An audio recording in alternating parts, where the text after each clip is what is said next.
Hello,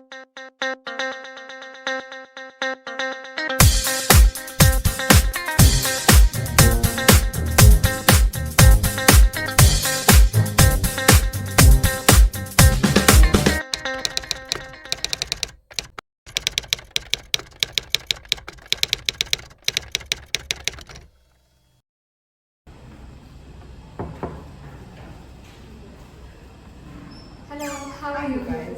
Good, good. How are you? Good. We have a few questions for you. Shoot.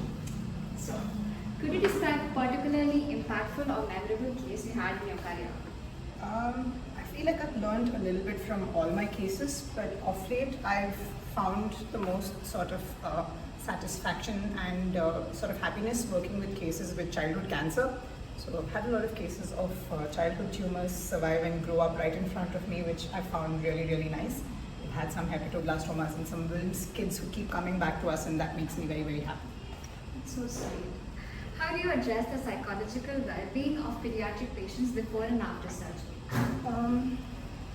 So the issue with pediatric cases is we have staged procedures and it requires long-term follow-up, requires them to be away from their normal life for a very long period of time. So it is difficult, but we do have a team of physicians, counselors, everything working with our kids all the time, physiotherapists as well.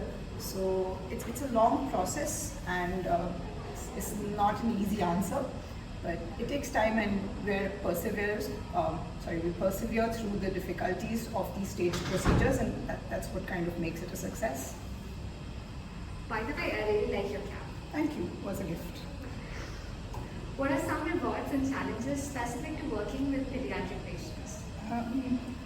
Well, firstly would be the fact that most pediatric patients can't really communicate what is bothering them. It's up to us to figure it out. Building a rapport with our patients is not always easy. And also the fact that we have to deal also with the parental anxiety part of it and not just your patient, which is very difficult from adult physicians and adult surgeons. So that's a bit challenging, which I'm still learning about. Is there any ongoing research project or a clinical trial in pediatric surgery that you would find particularly interesting? There are a lot of trials actually, so a lot of pediatric surgery is relatively new. So we're still figuring out a lot of our staged procedures and how to better them. And coming to what's really up and coming in the world today, which is stem cell research, would help a lot of our pediatric congenital anomalies and genetic conditions. So that's something that I'll be keeping an eye on. That's really interesting. What is one surprising or funny interaction that you've had with the young patients or their attendants? Most of my patients are very funny and our interactions are usually quite amusing, very refreshing. I've had patients spit on me, hit me, say they want to put tubes all over me like I've done to them, things like that. But of late, I've had a very interesting interaction with the patient attender. We had to do a nephrectomy for a congenital anomaly of a child. It was a dysplastic non-functional kidney. And we had the patient party come to us and request us to put someone else's kidney in the kit since we're removing one. So we were a little baffled. We weren't sure if they were joking or serious, and it took us a while to kind of compose ourselves and address that situation. That's really funny. Next question. What ethical considerations are important in pediatric surgery, especially when dealing with consent and decision making for minors? Since most of our kids can't really give consent for themselves, that's where the issue of addressing parental anxiety and proper counseling comes into place. So most of our cases are like that. When we come to like the teenage age group as well, we try to counsel both the patient and the parent as well, but finally the consent is in the parent's hands.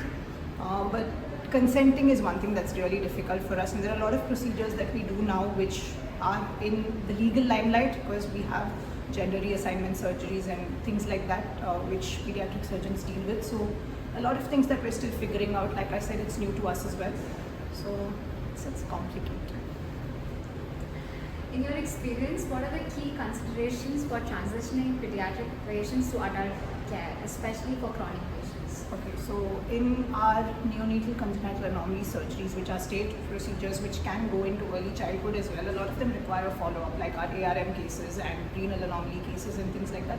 So we follow them up to puberty and till they reach adulthood. A lot of them, I'm sad to say, are lost to follow-up when they later present to either urologists or gynecologists with their issues. But in our setup, we do have a good teamwork with the other departments, and we are called in when our patients come in and things like that. But it is difficult. There is no proper protocol for it. There are no guidelines for that entire process, or it's something that we need to work on to help the transition from like childhood into adulthood. So we work on that.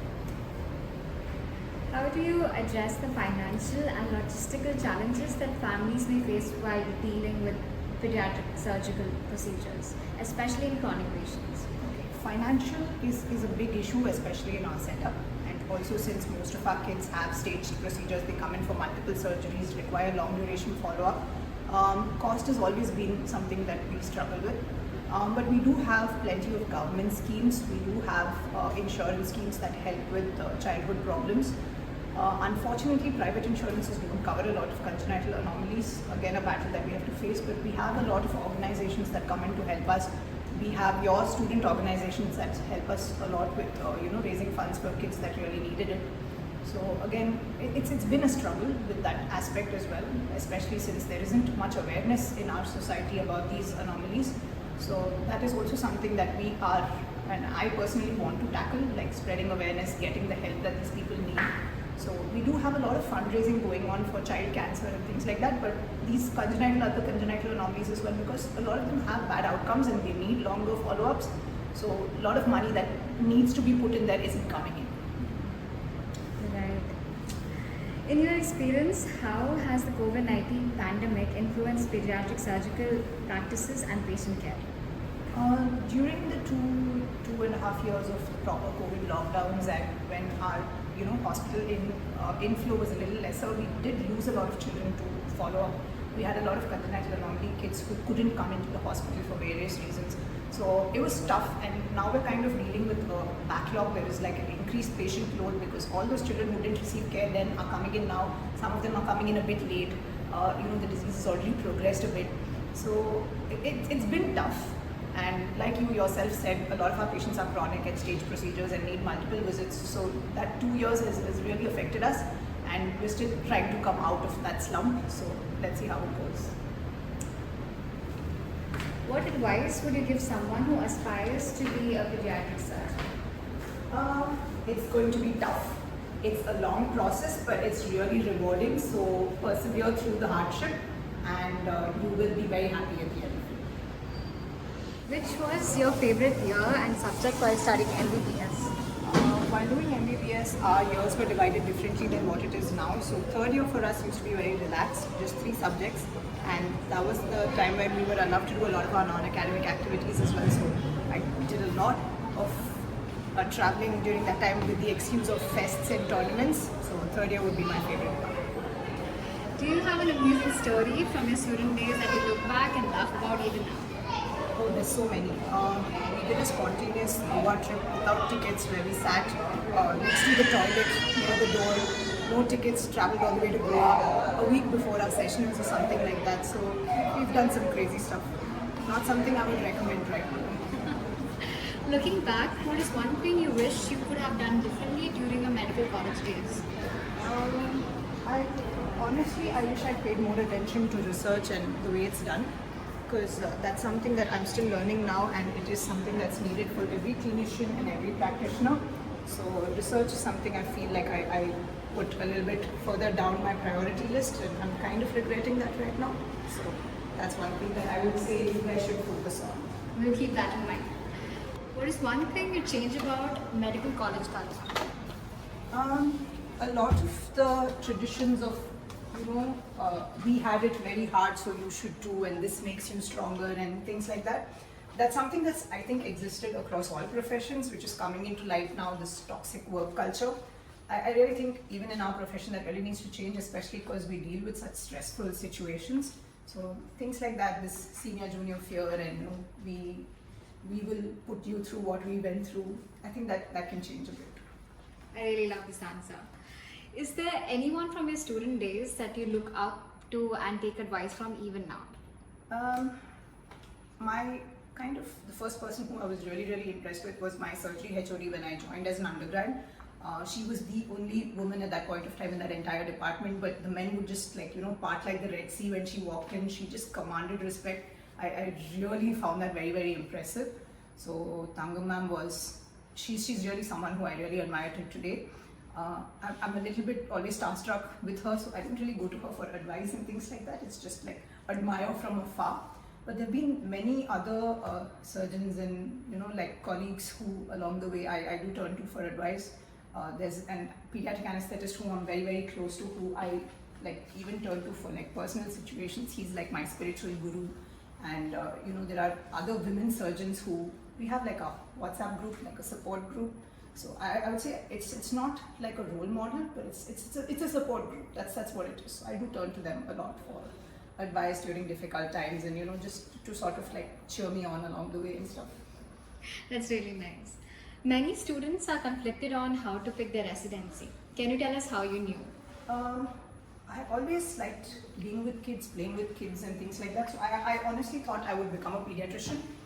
And it turns out during my final year in internship, I was just better at surgery. I was better at doing things than, like understanding and remembering things. So I really liked to get my hands dirty, pardon the phrase. So I think that's why I decided to like kind of merge the two and went into pediatric surgery. I wanted to be around kids, but at the same time it had to be something surgical. So pediatric surgery was the obvious choice. That was really nice. Tell us about a moment when you had to step out of your comfort zone for personal growth. Okay, I just recently became a mom 1.5 years ago, and I felt like that was the time when I was most uncomfortable, but when I grew the most as well. I thought it'd be easy for me because I work with kids all the time, but being a mother, a whole different ballgame. Catch. What is a personal accomplishment that you're particularly proud of outside of your profession? Okay, so during my undergrad and postgrad days, I did a lot of volunteer work. I worked with organizations that work with underprivileged children called Make a Difference. I was part of a blood donation drive. I did a lot of things like that, which I felt helped me grow a lot as well, and I'm very proud of that till today. That's really nice. How do you stay curious and continue learning outside of a professional field? Outside of the professional field, I feel like networking and just meeting people from different fields and things like that work really well to inspire me to be better.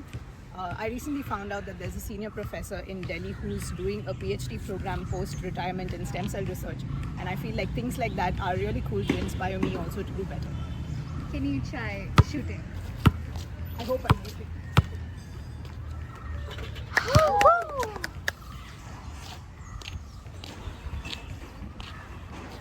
Okay, rapid fire. If you get an unexpected day off, what hobby are you going to turn to first? If I'm being honest, nowadays I spend it in bed watching Netflix, but I would love to do what we're doing right now, be on a basketball court on a Sunday morning taking a few shots. That would be the best. What book, movie or TV show would you say that has left a lasting impact on you? I really love these movies which are like underdog victory movies and stuff, so I've done a lot of those. Coach Carter, Invictus, those kind of movies, they really get me going, but off late I've resorted to Korean dramas. Endorphin kick. What's a fun or unique fact about yourself that most people would not know? Fun fact, I think most people in the hospital still don't know that I play a lot of basketball, although that's been a predominant part of my life, so maybe they will know now. Do you have a favorite quote or mantra that resonates with you? Nowadays, for me, the mantra that I'm reciting to myself a lot is pick your battles. But also, Carpe Diem was a favorite one of mine growing up. So really seize the moment, but also pick your battles and try to remain zen while doing it. That's really nice. That's it for 23 questions with me. Thank you guys for choosing me to do this, and I really hope all of you are inspired to consider pediatric surgery as an option after speaking with me. Thank you guys. Best of luck.